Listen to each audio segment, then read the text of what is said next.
Hi, my name is Dr. Bart Willems. I'm with the Division of Community Health at Stellenbosch University.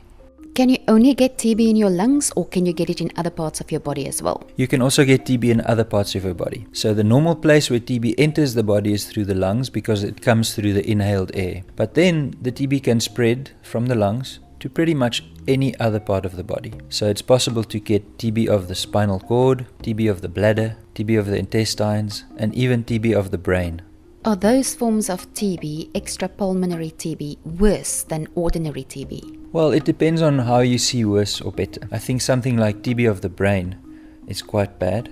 You can think any infection or any mass that develops in the brain can have severe effects in the short and the long term. So TB of the brain, will it give you permanent damage to your brain? If the TB has been growing for a while and there was big destruction or quite a bit of brain matter damaged, normally the effects are lifelong. It can also, of course, kill someone. And sometimes, hopefully, when the TB is diagnosed very early and there's only a tiny part of the brain damaged, then the person might be able to live on without having any long-term effects. So is it harder to diagnose TB that's outside of your lungs? Often TB that's outside the lungs take quite a bit longer to diagnose because it's an uncommon presentation. The symptoms could be masked and it could be confused for other diseases for a while. For instance, TB of the intestines could be quite difficult to diagnose because it's nearly impossible to find some of the TB to test for TB. So how would you test for TB of the intestines? Would someone still cough sputum up?